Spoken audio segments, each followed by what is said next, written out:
Hello, I'm Wendy Wilson, and I'd like to welcome you to another edition of Realizing Potential. I am absolutely over the moon. I have someone in the studio with me that I've known probably a little under a year, but it feels like I have known her all my life. She has had a huge impact on me, and I'm sure most people that she encounters, she has that type of presence. But she is committed to community, to the advancement of people, to education. The list goes on and on and on, and I am honored to say that I have in the studio with me Judge Penny Brown Reynolds. How are you? I am well, excited good. to be here. Oh, good. I don't know. Well, I think I'm a little more excited than you, but thank you. You keep a super, super busy schedule. And so I'm honored you are here for another purpose in Albany, and you've been certainly helping to advance our cause and help us to kind of gauge where we are, get a better understanding as to where we are and how we can then propel, if you will, the educational opportunities and make sure our students are poised for success. So you've been certainly very helpful with this administration under Marion Frederick. So welcome back to Albany State. Thank you. I'm excited. I love Albany State. I see Yes. so much potential here and excited about everything you're doing, the president is doing, and really everyone here. Yes, yes. Let's learn a little bit about you. I'm sure you were certainly come with international acclaim and very recognizable face presence in all that you do. But let's talk about the origins of that. What was it as it relates to your embracing and embodying the importance of education? At what point did that start?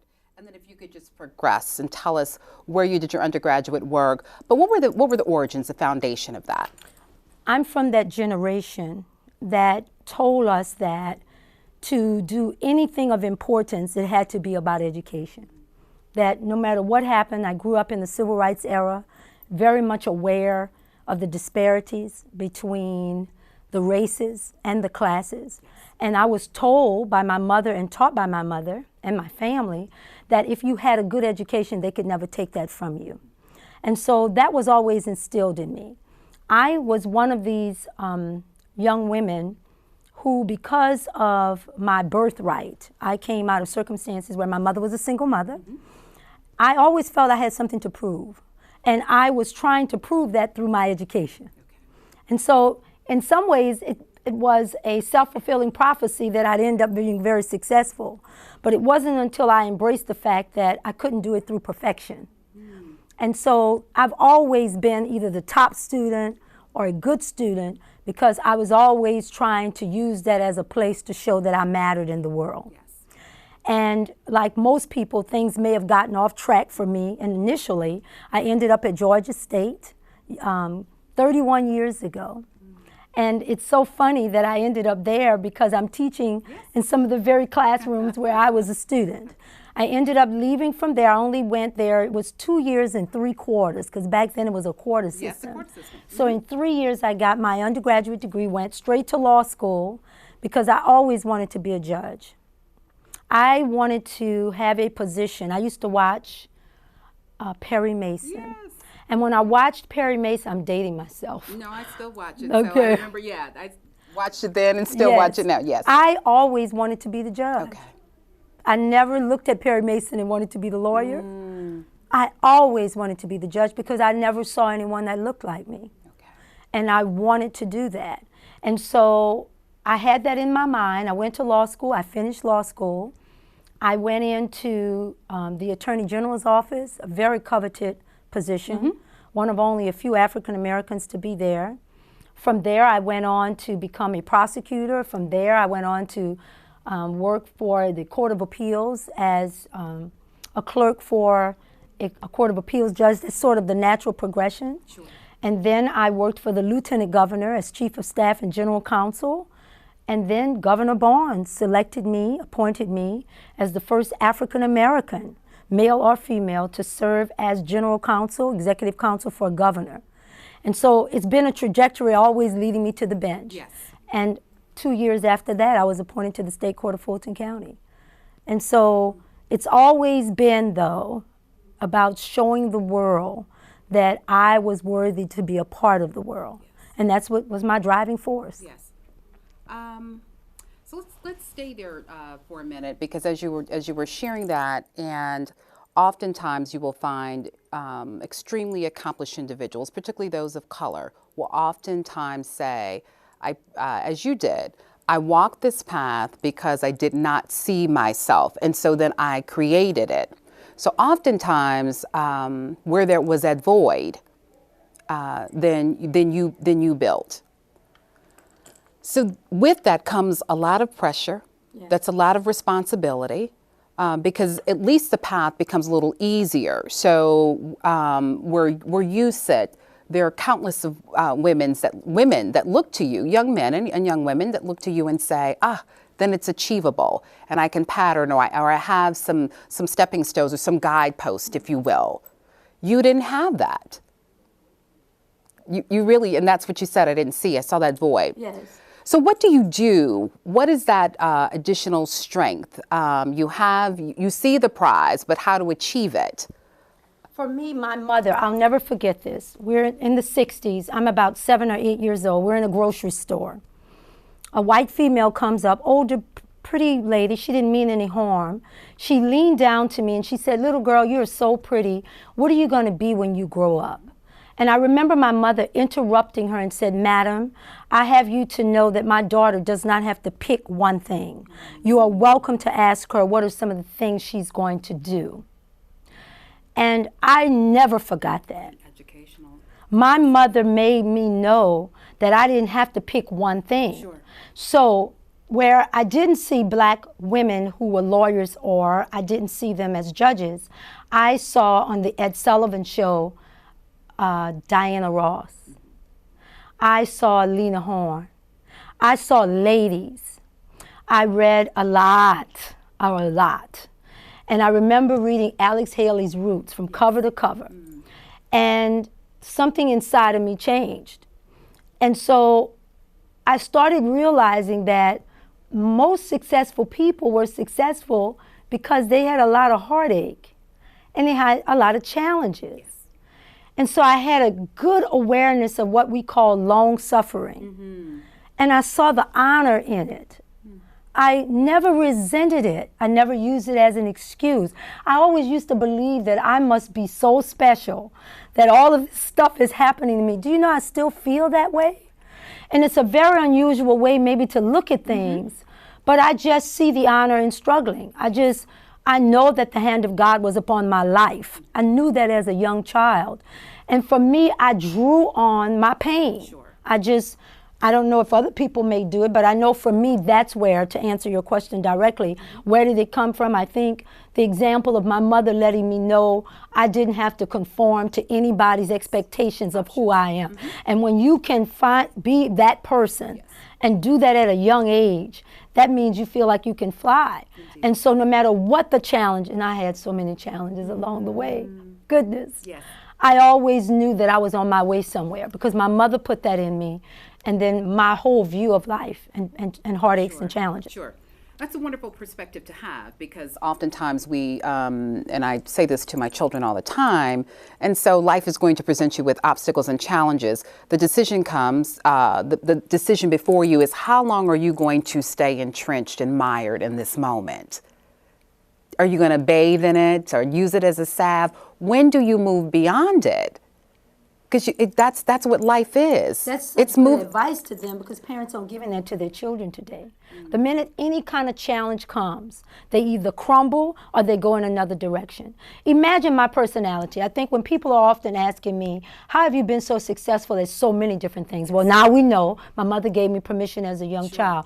But when you are a person who absolutely believes that there is a lesson embedded in every challenge, I don't like to suffer. I'm not saying that that's what I want to do. I don't want to have a problem.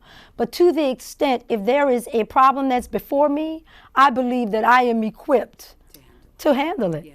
And that eventually it's building something in me, and I will get to the next place in it. To the moment. Absolutely. That's so important. And you're absolutely right. And I don't know if it's a culmination of things with the instant gratification, and I want this to be over so that I can go on to the next. But I either lack the tools, or whatever tools that I have, I don't want to apply them to move beyond. So I just stay in it. I just stay in it.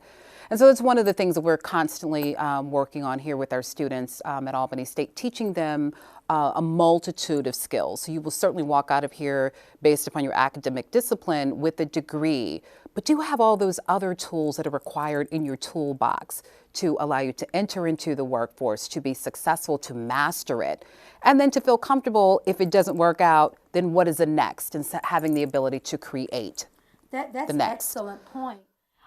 Basically, in essence, what my mother did for me was give me diversification of vision.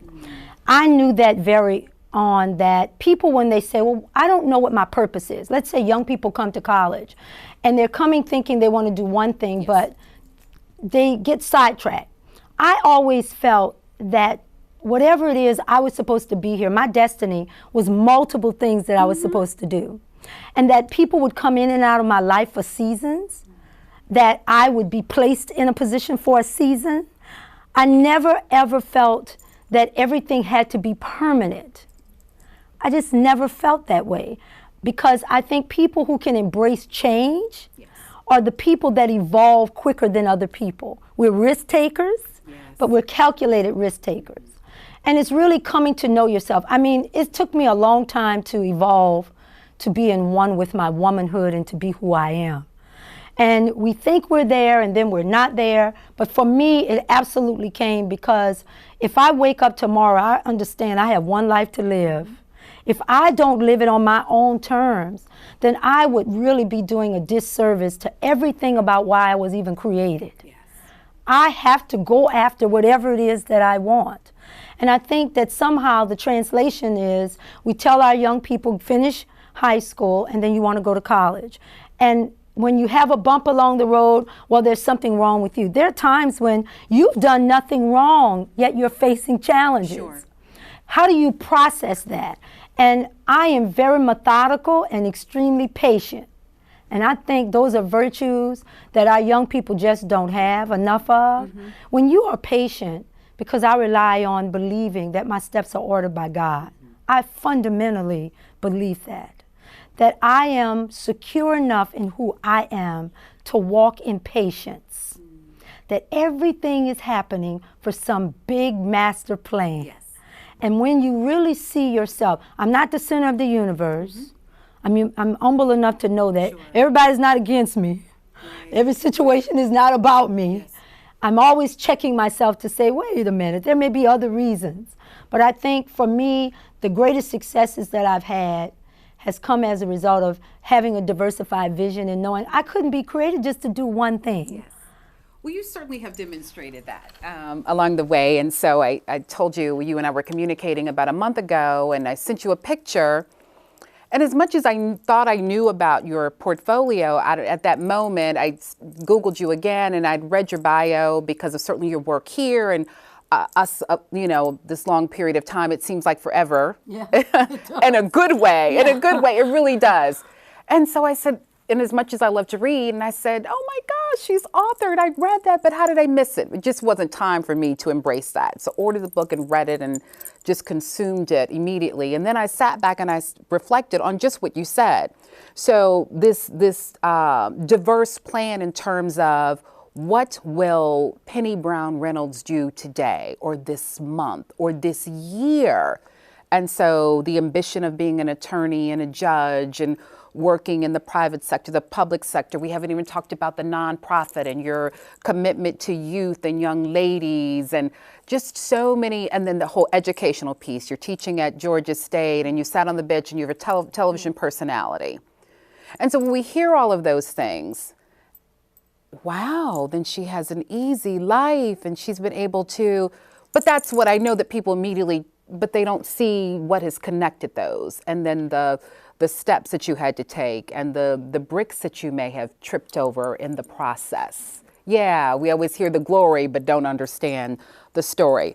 But what always intrigues me about you is when you're planning that, what is the next? So I just envision you saying, and I have another dear friend who she'll wake up and I've always wanted to learn how to ride a motorcycle, pilot a plane, and so she'll speak it, and then next thing you know, she's doing it. Okay. Yeah, yeah. Let me see. I don't operate like that. Okay.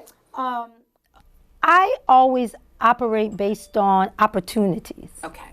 So I'm always prepared and always looking and saying to God, is this the next place you want me to go based on the trajectory that you've already sent me? Yes. So you've had me to do this, you've had me to do this. So is this the next step for me? And like I said, I'm a risk taker. And so I'm always open to do new challenges. I am a leader. And when you know that, yes. My gifting, I know what my giftings are. I empower and inspire other people. I know I have that gift to do that. I drive, the desires of my heart are to make people better than I could ever be. Once I did that, if I'm a leader, I'm into making certain that another generation understands who they are. I'm very concerned about civil and human rights in this country, in this nation, as it relates to people who are poor. I came out of poverty, by the way. And so I'm very concerned about the chasms that we have today between the haves and the have-nots, and how people who don't have a voice, and the fact that I have a voice and I've risen above oppression and being marginalized, then what is my responsibility? So the next step for me is always much greater than what it appears to other people. Yes, I was on television, I'm Emmy nominated. That came about because I saw it as another evolution to get a greater message out. People fall for so many different things, but there has to be a common thread. Mine has always been about equality, justice, and education. Through everything I've done, that's been my common thread. And for me, opportunities will come. The word says, the sacred scripture said, your gifts will make room for you. With the world, that will happen. So if you're operating in knowing, really being honest with yourself, a lot of people don't want to say the desires of their heart because they don't really think it could happen. A lot of times people think, oh, my time has passed, or they'll think that I don't have what I need, or you need someone else, or if I had this or I had that. I never look at it like that. I always say that if this is what you want for my life, then tell me what I need to do to equip myself. And I keep my eye on the possibilities of what I can do to keep in line with my equality, making certain my justice, and being educated. And things just come my way because of that. Yes. The focus and that vision, I'm a firm believer in speaking it. I'd like to add to that piece, because this has been my experience. I think a lot of times that the reason people don't speak it or say it, that not speaking the desires of their heart, is because there is an awesome responsibility with that when it comes to fruition. It's more than just speaking it. There's action that must occur with it. And then the terrain or the circumstances are not always ideal. It seems, I know you could probably tell us countless stories with each of those major roles that you've had and the challenges that come with it. And so we look at the glamorous piece, but oh my gosh, there were some days I'm sure you felt like I have those days where you just want to go and assume a fetal position in the corner. Absolutely. What did I ask for? Yeah. I'm very, very disciplined, and I'm very, very accountable, more to myself than anyone else. Once I valued me enough, everything in my life changed. My diet changed, my health changed, everything. I was a woman, like many women, African American or white or otherwise, we're caregivers. We were taught that everything else had to come before us. Not that we weren't worthy, but that, oh, we'll get to us. I flipped that. I made that change about 10 years ago. And I said, my issues and what I've been called to do on this planet will come before anything else. So the first thing I do in the morning is it must be about something that is about me and what I have to do. I'm not being selfish, because if I've been called to help others, but I think that time is so precious. Sure. So for example, I rarely go to lunch with people, rarely, if ever. If there's a meeting, I'll say I'll meet you, I'll do it over the phone, but I don't have time for that. Everything is synchronized with me. And I think because it is, and I treat time, I don't sit around idly gossiping. Yes. It's just not my nature. It really never has been. I don't, if I talk on the phone, I'll talk, and then when the conversation is over, I am done. It's like that with everything that I do, whether I'm at church being a first lady or associate pastor. When I'm done with that, I'm done. And I spend a lot of quality time by myself. I pride myself on being a thinker, just thinking and just letting God speak to me about what's the next move. I live my life, and I don't let life tell me what to do. And when I made my decision to do that, it started out where it was hard to do. But then I just made up my mind. I had to, because I have more days behind me than I have ahead of me. And if there's any advice that I could give to any young person, you think you have forever, and you'll look up and you'll see where, my goodness, yes, I let a lot of time go by. Absolutely. And a lot of time, if I could go back and get the time that I wasted, yes, trying to hold things together that I already knew wasn't supposed to be held together. Being around people that I knew didn't have the same value systems that I had. But it was all because there were things outside of me that I was trying to control. The only thing that I'm able to control is myself. And for that comes liberation. When you're finally liberated enough to say, I'll give this amount of time to this, I'll do this. But I have to be the best woman that I can be. You know who subscribes to that? First Lady Michelle Obama. She always has. She just seems to be so together. Because I just find that she's just trying to be the best woman that she can be. Don't you think so? Oh, I would agree. And I think I think now that's why we're witnessing the success of her memoir, because she was so transparent. And so although we had looked at her had this one view and that all was well, she was very candid to say, no, I tripped over a few bricks, and my marriage wasn't always healthy, and we had to go to counseling because I'm trying to lead this perfect life for my children, my career, my husband, and but I too am human. But again, as you said, also holding myself accountable that I only have one life. Yeah, I only have one life, and I play. I'm the lead in that. Yes. Yeah. My mother died young. Yes. And I became sister mother to my siblings, and so watching this woman who was so beautiful and so smart, yes, fall in love with men who didn't have the ability to love her, but she always found a way to love them. Yes. And because she did, having someone in her space that wasn't worthy of being there, darkness always takes over that. And that's what happened. My mother died of heart issues, and she needed a heart transplant, so health care wasn't able, poverty. And I just made up my mind the best way that I could really live my life was to live the one she didn't get to live. Honor hers. Yes, yeah, absolutely. The absence of what she was not able to. Absolutely, yeah. Yes. I know. My mother died at 56 too, and so I know, very brilliant woman, very caring. I didn't know that. Yes, but caring. I have this conversation with my grandmother all the time, who is, she probably wouldn't mind, but she's 89, and longevity runs in our family, and so my great-grandmother lived to be 102, but I share that my mom's life was cut short because of that compassion and that love and that caring to a fault. And so if you do not practice that with yourself first, yeah. Absolutely. Yeah. I took some of her tendencies on, but I've just learned better now. You know, you want to save the world, especially when you're dealing with young people. You want to save the world, but sometimes you can save them by giving them an example of what it looks like to walk in excellence, and not just holding their hand. Because the truth of the matter is it is through those heartaches that you learn the most. And the realization of this pain issue came because I had this dream, I guess maybe a few months ago. And everything came together in the dream. It was an older me walking down, and I never dreamed. I never dreamed. I could count the times that I've dreamed.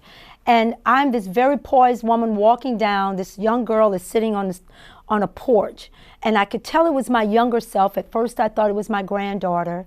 And she looked at me and she says, "Oh my God, is this how I'm going to end up looking?" And I'm saying to her, "Penny, yes, things are gonna turn out just fine." I said, "But let me do this. I'm going to talk to you about everything that went wrong for me so that you don't have to go through the same things." And then Penny, the little Penny, looked at me and said, "But if you do that, then you won't turn out like this." And from that, I got up. It was 3 o'clock in the morning. I sat on the edge of the bed because so much was coming at me. So much from so many places, especially when you walk in excellence and people around you are so intimidated by who you are. I sat on the edge of the bed and I wept.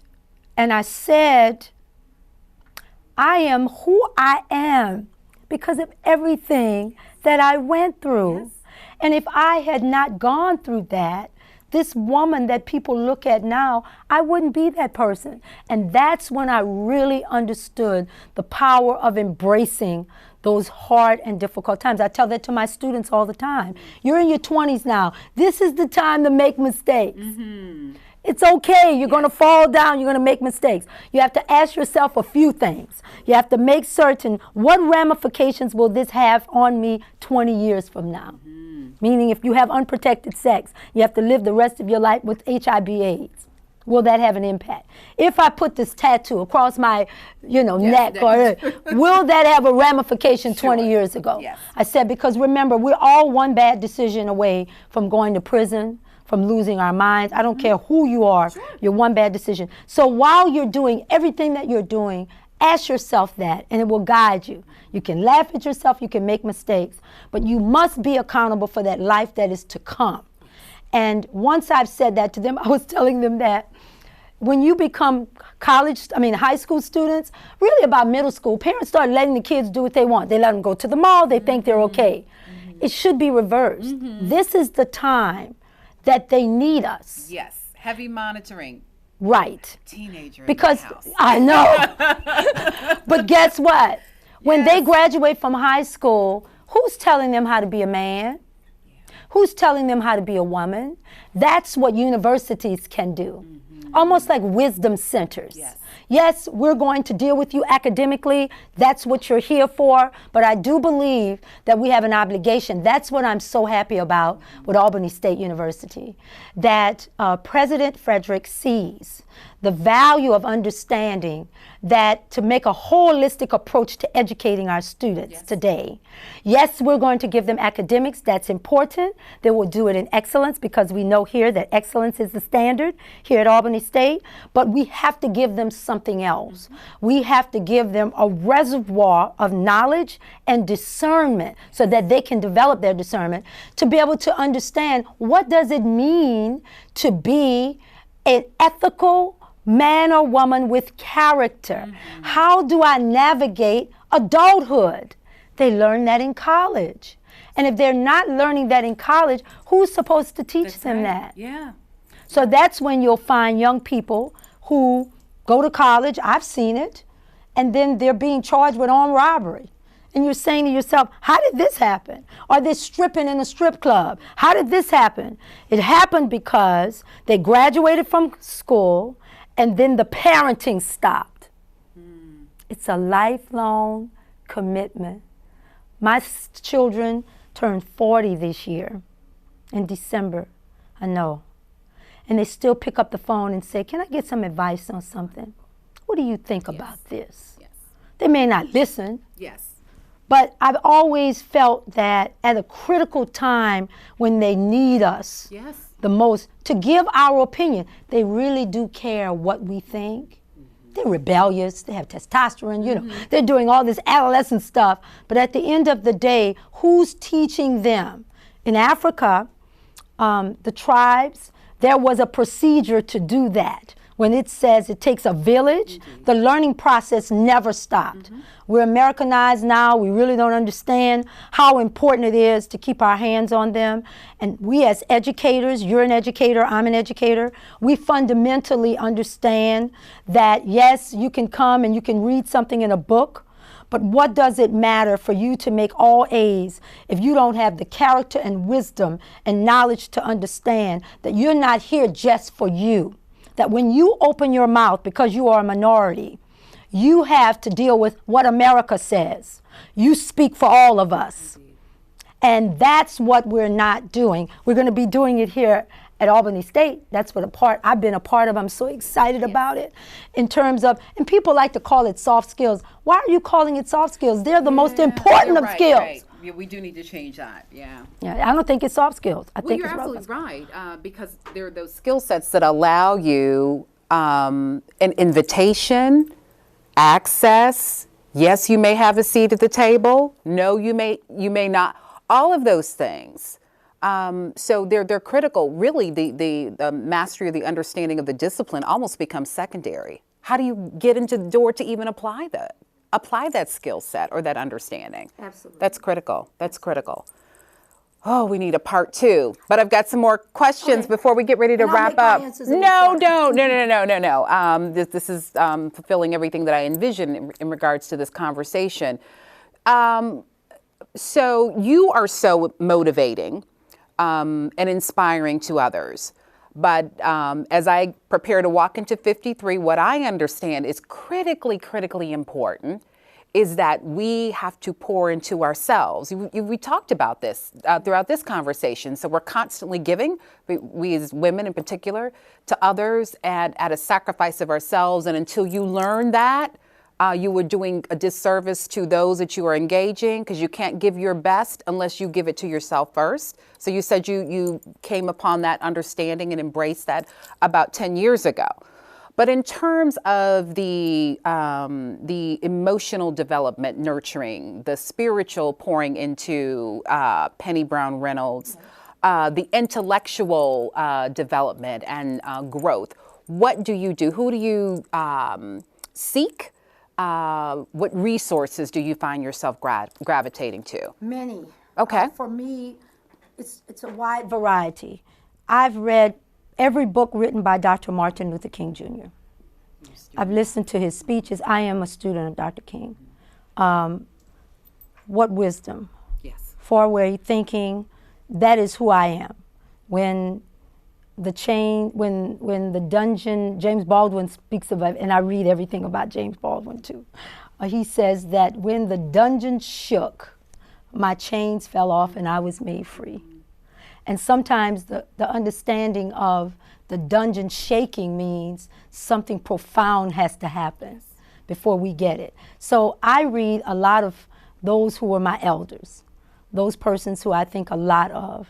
I love everything President Barack Obama and even First Lady Michelle. I read her new book. I'm sure you have, I could tell. Yes. And so I've done that. I read John Maxwell, all of his books. Okay. They're little books, but they're on nuggets on leadership.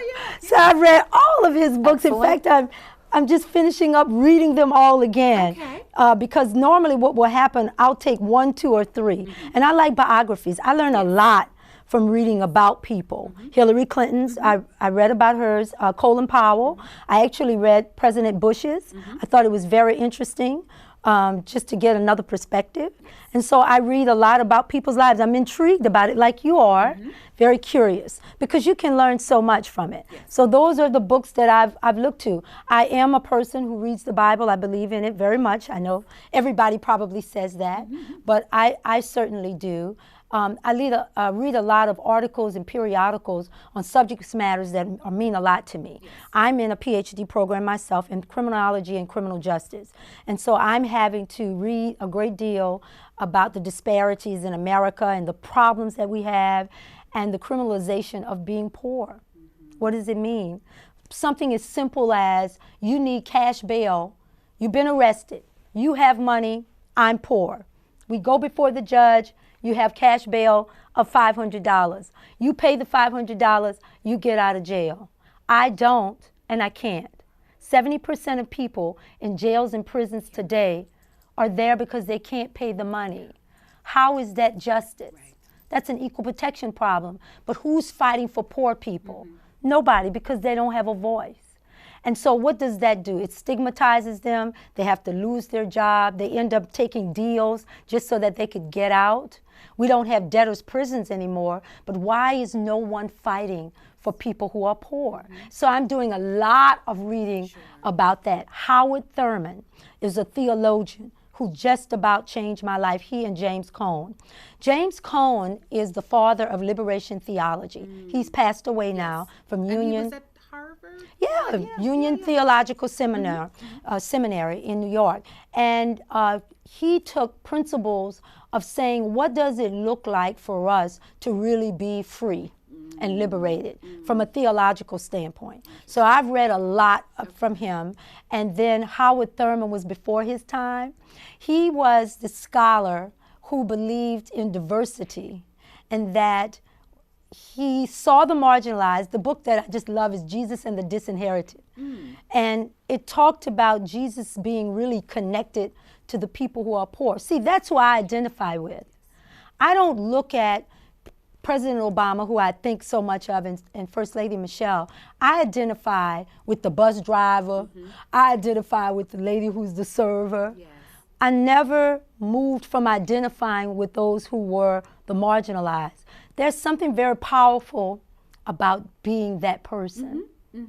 You stay very humble and very grounded, and you wake up in a complete state and perpetual sense of gratitude that we got to make it, that I'm one of the blessed ones. You're one of the blessed ones. You have a doctorate. You're chief of staff of this. What was so great about us that we made it out? I never lose sight of that. I'm in awe if I'm sitting here or I'm sitting on the Today Show or wherever I have been. I take everything as an honor of what I'm doing. I'm so privileged to be here. And I think when you identify with the marginalized, that's what's wrong with Washington today. That's what's wrong with power people today. With people not understanding the power of, do you know at its basic level, all we want is to live a good life. That America is supposed to be about a country that says if I work hard, if I get a good education, or even if I don't get a good education, if I get good skills, if I'm honest, I can make it out of one place to another.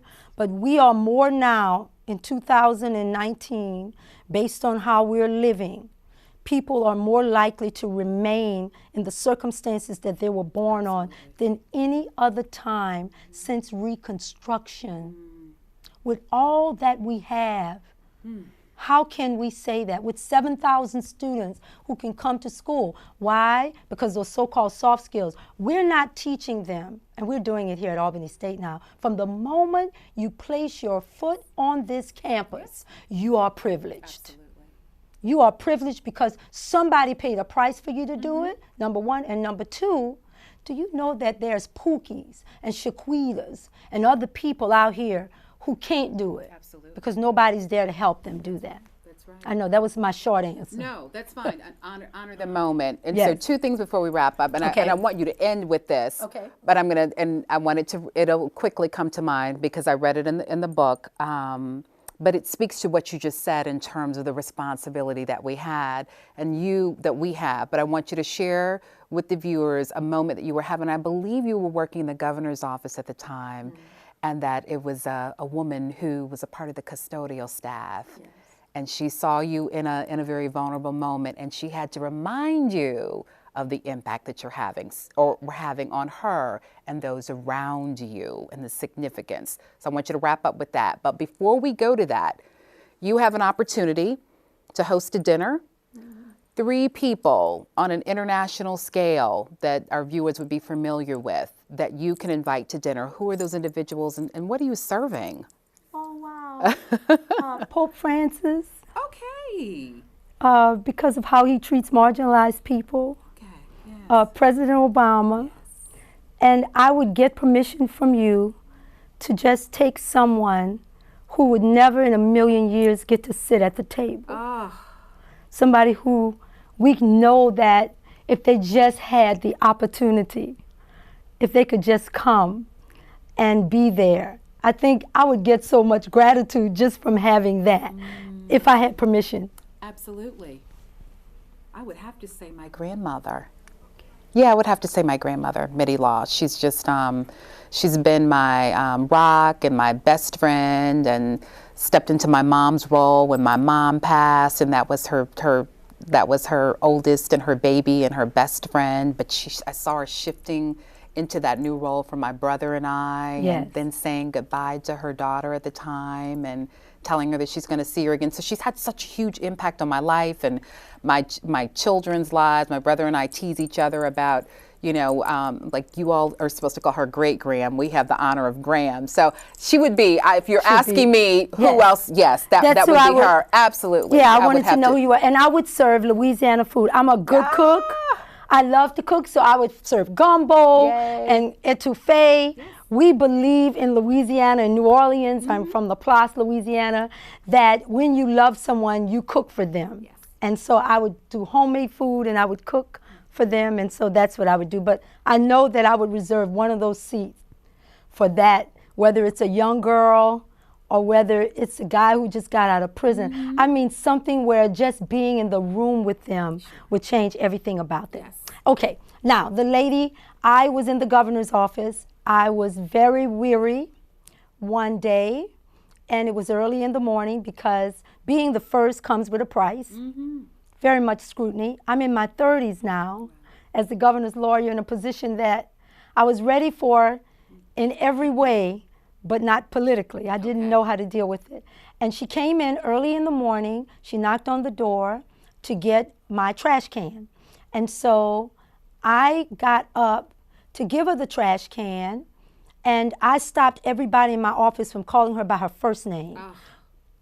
People are so disrespectful. Yes. And so she had been there for a long time, and she watched me. She said, "Are you okay?" I said, "Yes, I am." She left the room, and then she came back in.